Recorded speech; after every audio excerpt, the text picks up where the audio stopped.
Wirasop, selamat datang di segmen tutorial. Masih bersama saya Tobi dan kali ini kita lagi mau tutorial penggunaan cara household vacuum sealer mesin.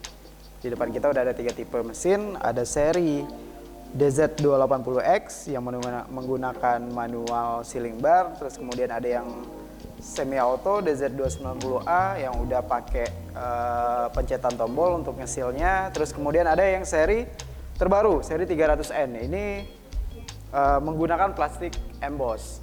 Oke, mungkin di sini kita udah siapkan beberapa bahan yang akan kita coba juga. Di sini udah ada ayam, potongan ayam, terus kemudian di sini sudah ada rendang juga untuk produk basahnya. Dan di produk keringnya kita akan coba beberapa sampel berikut ini. Oke, yang pertama mungkin kita coba untuk tipe DZ280X. Oke, di sini kita udah punya tipe DZ280X. Kita coba, pertama kita angkat tutupnya, terus kemudian ini nozzle-nya buat bagian penghisap udaranya itu dia harus ditarik manual seperti ini ke depan sampai dinyangkut posisinya kayak gini. Terus di sini ada tombol, ada increase dan reduce. Kedua tombol ini tuh berfungsi untuk menaik turunkan sealing time-nya. Jadi misalkan plastiknya mungkin dirasa agak tebal, kita bisa naikin di angka 5, 6 atau sampai secukupnya. Kalaupun dirasa sudah cukup di angka 4, bisa kita kurangin lagi. Gitu. Tapi untuk standar bisa di angka 3 atau di angka 4. Oke, di sini kita udah siapin plastiknya. Terus di sini kita akan coba dengan biji kopi. Udah kita siapin.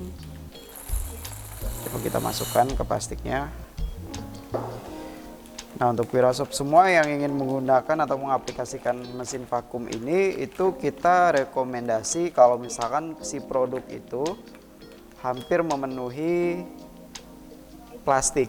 Jadi nggak terlalu banyak space udara yang terbuang, supaya hasil vakumnya timingnya bisa lebih cepat, terus kemudian daya hisapnya juga lebih optimal. Kalau udah kayak gini, si plastik ini kita masukkan nozzle-nya di dalam plastik, di antara plastik atas sama plastik bawah. Kalau udah kayak gini kita rapihkan, udah siap, tinggal kita tutup. Kita tekan di bagian sisi paling ujung tutupnya itu di kiri dan kanan. Oke. Nah, kalau udah tertutup rapat kayak gini, kita tinggal di sini ada tombol start, kita pencet aja tombol startnya.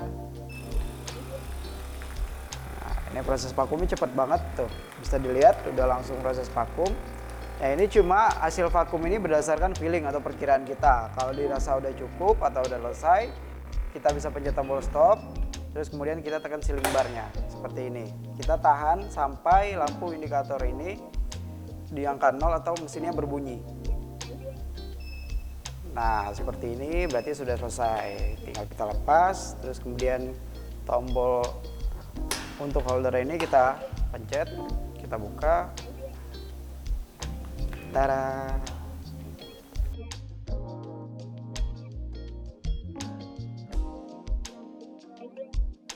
Nah, oke, Wirasop ini hasil dari hasil vakum dari seri DZ280X. Bisa teman-teman lihat, bisa Wirasop lihat juga tuh. Ini kencang, cukup kencang, bahkan kencang banget ya.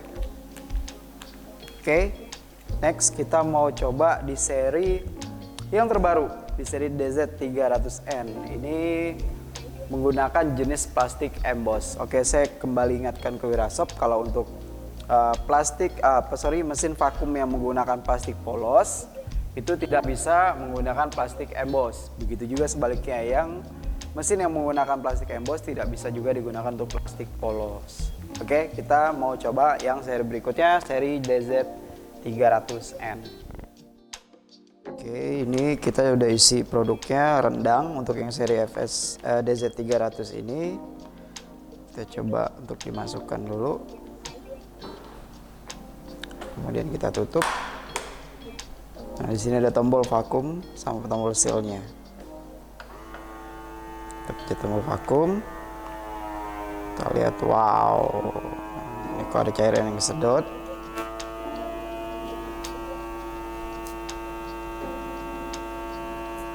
Jadi kalau mesin ini udah otomatis juga ya, dia kalau misalkan memang mesin yang ngerasa daya vakumnya udah selesai, dia langsung otomatis untuk ngesil. Jadi hasilnya seperti ini. Ini untuk produk cair. Nah, produk cair itu berbeda dengan produk yang kering. Kenapa? Kalau kering ini kan tidak ada udara, tidak ada cairan di dalamnya, yang cairan itu sendiri mengandung udara. Jadi tingkat kekerasan hasil vakumnya juga berbeda. Tapi sebenarnya pun ini sudah divakum. Hitung gitu. Oke, ini pakai untuk plastiknya yang seri DZ300 ini khusus plastik emboss ya. Next kita mau coba untuk vakum seri DZ290A yang ini.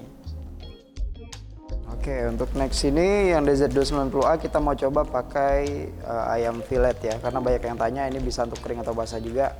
Jawabannya bisa. Ini kayak biasa, kita tinggal masukin aja di nozzle-nya. Oke, kalau udah masuk seperti ini kita rapikan. Nah, di sini ada reduce sama increase. Ini buat menaik turunkan sealing time-nya.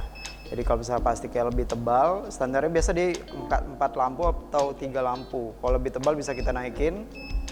Kalau plastik standar 80 mikron kayak gini atau 75 itu bisa di angka 4 aja. Ini di sini ada tombol start untuk memulai proses vakumnya. Terus di sini ada in out, itu buat proses keluar masukin nozzle-nya. Seperti ini. Oke. Kalau udah tinggal kita susun seperti ini, nozzle yang masuk ke dalam plastiknya, tinggal kita tutup. Terus kemudian kita pencet tombol startnya. Oke, kalau ada misalkan memang nyangkut seperti ini plastiknya di bagian nozzle-nya, kita bisa bantu pakai tangan kayak gini. Dipirit aja. Nah, ini masih sama, jadi hasil vakumnya itu berdasarkan perkiraan. Jadi kalau kira-kira atau kita rasa udah cukup vakum, kita langsung pencet untuk ini, tinggal in out-nya aja kita pencet. Oke, dan dia otomatis ngesil, lampunya berkurang dan ditandai dengan bunyi. Oke, ini dia hasil vakumnya untuk DZ seri 290A. Nah, oke Wirasop, tadi itu dia tutorial atau cara penggunaan dari masing-masing household vacuum sealer ini. Untuk next mungkin saya mau informasikan dulu untuk lebih detailnya. Sekali lagi saya informasikan kalau untuk produk kering sama produk yang basah itu memang ada perbedaan dari hasil vakum. Oke, yang produk kering itu memang dia benar-benar padat. Kalau untuk produk basah karena dia sudah mengandung cairan sendiri, yang it means artinya cairan itu udah mengandung oksigen sendiri, jadi hasil vakumnya pun memang berbeda. Oke, itu aja untuk segmen tutorial kali ini. Sampai jumpa untuk segmen tutorial di mesin-mesin lainnya. Saya Tobi, terima kasih, sampai ketemu kembali.